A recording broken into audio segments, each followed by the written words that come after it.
Hey everyone, my name is Avianca Parker and I will be reading Sister Soldier speech, We Are at War. And the reason why I chose this speech is because I do believe as a Black American, Black African American person, human being in this country, that we are still at war. We still have a long way to go. I still do believe there is a fight still to be had, and we have to continue to fight every day within our education system, within our communities, within our job spaces, just in an everyday field. So I'm gonna get started. When I tell you that I am just a rapper with a big mouth and a bad attitude, you should be aware of the fact that I am very well educated in the topics that I am talking about. When I talk to our people, I do not, sorry. I do so not because I am ignorant or illiterate, but because I am well studied and well experienced in the area, and because I have fundamental love for our people.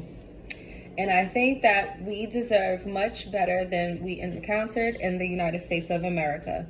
In Africa, the older women in the society took the younger women, and I taught them what is the definition of womanhood. You could not just be a woman simply because you were 18 or 19 years old, which I totally agree with. The older women had to train you how to judge a man, how to evaluate whether a man is valuable, how to judge yourself, how to control your power, how to control the society, how to control your man. But see, in America, we get confused because we do not want to be African, so we do not know any of those definitions. So instead, you got sisters running around talking about, yeah, that's my man, but all they got is his beeper number, never been to his house, never met his mama, don't even know his real name, but that's your man, right?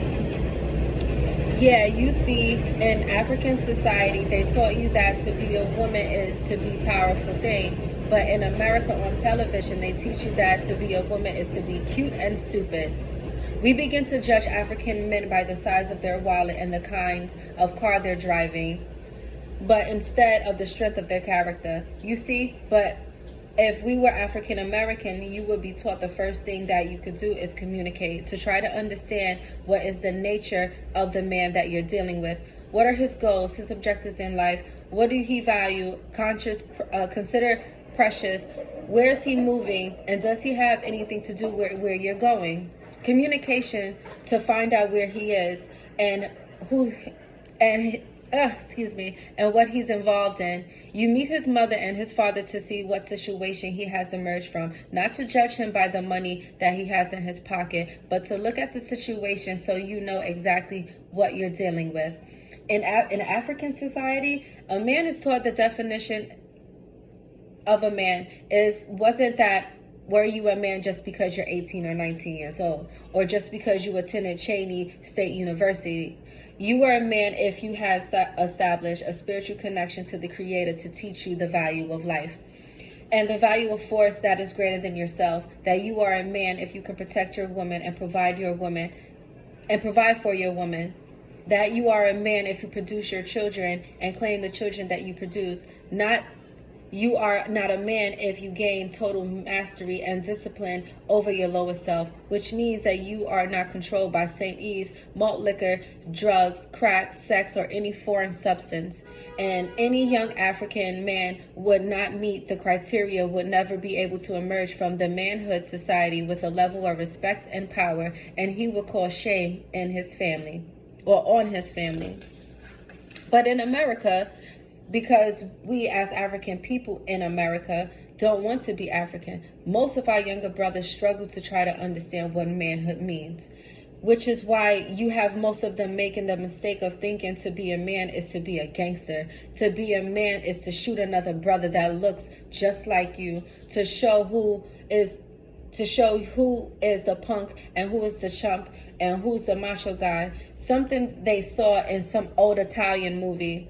You got brothers thinking that to be a man has something to do with the size of their penis, or many sisters that destroy on a daily basis. Why am I going over these definitions? Because so many people don't know these definitions, and in the absence of knowing these definitions, you will have continual chaos, and you will not understand why you are confused individual and will also be powerless. When I say we are at war, a lot of people become confused. They think it means that Sister Soldier supports violence and guns and military opposition and things of that nature. The thing that you should understand about war is not a voluntary state of existence. What that means is somebody or some group of people or state or some race or some nation of people can declare war on you or on you without permission. So you can be at war not because you want to be, not because you are warlike people. And not because you want to fight back, but because some alien force had declared war on you. The speech is a little long. It's about 10 minutes long, so I don't think I'm going to be able to do the whole speech, but that's part of it. Thank you.